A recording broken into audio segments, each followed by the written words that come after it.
The Jefferson County Post is welcoming Jefferson City Town Administrator James Gallup. Welcome to the Jefferson County Post. He's going to sit down today and talk to us about some of the recent perceptions and misconceptions about what's going on, so that water-wise we can get down to the truth and everybody can have like information at the same time from the source. But before we get started, I want to thank our sponsors, Good Old Boys Golf Carts at 434 Tennessee Highway 92 in Dandridge, and Dr. Warren Stinson at 113 East Broadway Boulevard in Jefferson City. Great place to get a golf cart, great place to get your dental work done. James, thank you for being here with us. Thank you. I know it's been a rough few days, and we appreciate you sitting down with us. I know people are coming at you from all sides. So what we want to do is we want to take just a few minutes. Water issues are difficult for most people to understand. Mm-hmm. Your water department is an enterprise fund. That means it's self-funding. There are a lot of things that are going on, and let's take it back. Let's just do a little historical thing here so that we know where we were, and then we're going to do where we are right now and what we're going to look like in the future. Okay? Sure thing. So historically, was there a tell sign that something was up with your water production? Sure. Yeah. So, I gather information as I get it, and I try to provide updates as possible. My understanding is that in mid-December we were having an issue with the output volume of our membranes. Our water plant operators contacted our supplier with Veolia. We have a 10-year contract with them. They've done a lab test, and the lab test came inconclusive with testing out the fiber membranes as part of our treatment plant here.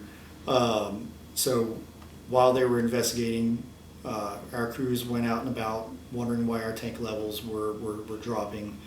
They checked the system, couldn't find any huge leaks that was contributing to why all of our tanks were dropping. So in that time, over the course of a month, our membranes, their volume output dropped while demand from our wholesalers increased. Weather helped exacerbate the situation, but not the major cause of this situation. It came to it that we were having an issue. We originally asked our wholesalers to throttle back, and they're in compliance. It took a little bit of time for them to help us out. It came to a point where we had to make a decision, and it was a tough call. In order to protect our system, we did have to enact a game plan where we cut Shady Grove off temporarily over a 24-hour period. We had New Market utilities still connected via our Oak Hills tanks to maintain a supply to the hospital. We tried to update everybody on our Facebook page that we enacted this game plan and that we were going to assess in the morning. My first update from our Public Works Director was that our tanks improved drastically. We gained about 2 million to 2.5 million gallons of water back into our tanks over the course of time. Our water treatment plant, operating at peak efficiency, is producing 5.3 million gallons a day. Our volume had dropped down to 4.2 million gallons per day. With over a 24-hour period of that game plan, regaining 2 to 2.5 million gallons of water into our tanks shows us that our wholesalers are pulling half of our production on a good day. So that's an indicator. One of the things we're going to have to take a look at and investigate further. One of the things as we're going through this is we're pulling the contracts to review with our wholesalers, with our supplier. We'll be reviewing that. Our priority here at Jefferson City first, let's get the water to folks. We will be doing a thorough investigation, internal review of our procedures, our policies, our response plans. We've already identified a few things we need to take a look at. I'm sure as we're in the state of emergency, the state is probably going to want to do their own investigation. We'll be in full compliance with that as well. We have received public records requests on technical records, maintenance schedules, stuff like that, and we've received those, and we will be complying fully.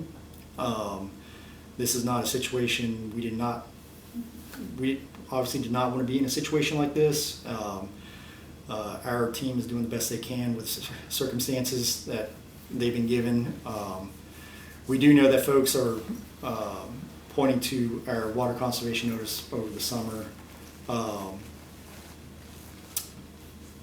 Those were different circumstances, but our current situation right now seems to be faulty membranes at our water treatment plant. I understand that that's your greatest issue right now, is that you have a few, I guess, secondary things that are going on. Mm-hmm. And I know we talked earlier, and you had said that one tank is performing much better than the other tank is. All of our tanks, we've got the industrial park tank, 11E tanks, Gentry Hills tank, our Oak Hills tank, and Newmark Utilities has multiple access points to us. Shady Grove connects to us via Oak Hills. All of our tanks after that 24-hour period saw improvement. Gentry Hills seemed to have some issues. We identified some leaks yesterday that need to be patched up. It's still recovering, but it's recovering at a slower rate. Overnight, over this past night, it gained 5 feet of water, but we were still at 9 feet.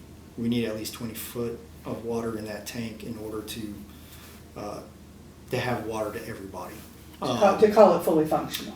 Functional, yes. Correct. Not full, but functional. So we're getting there at this rate. It may be till tomorrow morning where it reaches 20 feet, barring any other issues happening in that area or any further leaks. We are well aware that it's going to be getting warmer here over the next week.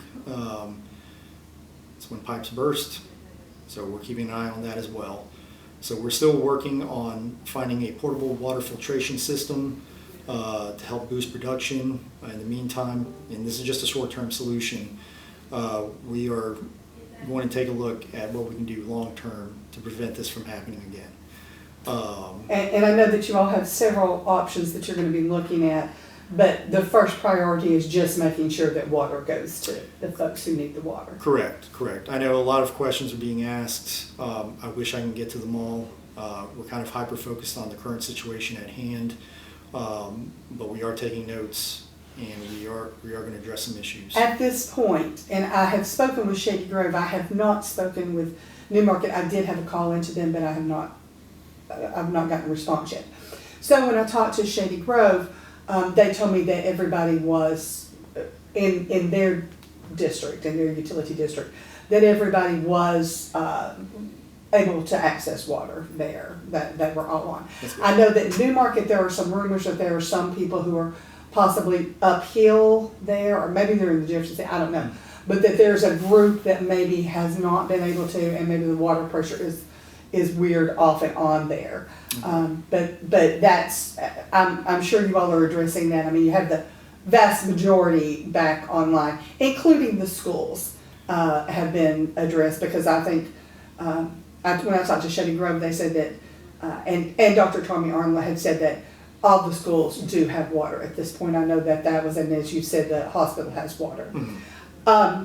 So that's where we've been. And currently right now, you're awaiting these parts to come in. One is coming in this week? Tomorrow.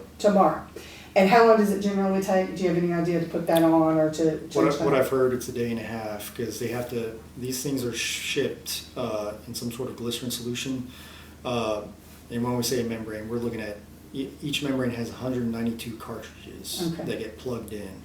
We're supposed to be receiving a delivery of 200 of these cartridges, but the way they're shipped, they may have to sit or. Well, they have to be removed from these glycerin packets. So it takes some time. Cleaned and submerged in preparation for production. So The other one is not due for a few weeks. It's to be determined. It's to be determined. You don't know yet. Yeah, we don't know yet. But one should vastly help this situation. It should. Okay.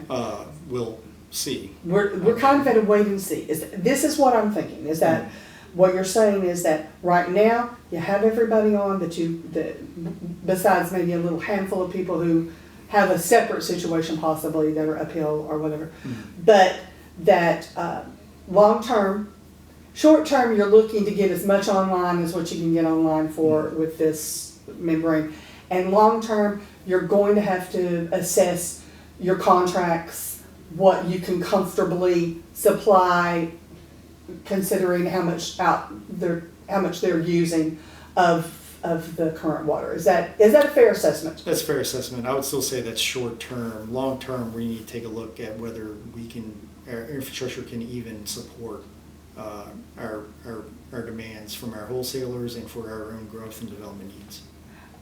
I thank you very much. I know this was a short interview and it's a lot to digest at one time. However, it is ever changing, obviously, and we will follow and try to bring whatever information we can via your department. Thank you very much for meeting with us. We appreciate it. I know you're under a lot of pressure, and we thank you for your time. And thank you to Good Old Boys Golf Carts at 434 Tennessee Highway 92 in Dandridge, and Dr. Warren Stinson at 113 East Broadway in Jefferson City. Be sure to stop into those places and show them some love. And thank you. Good luck. I hope you all can get this tightened down just as quickly as possible. Thank you. I know you guys are working hard. Thank you very much.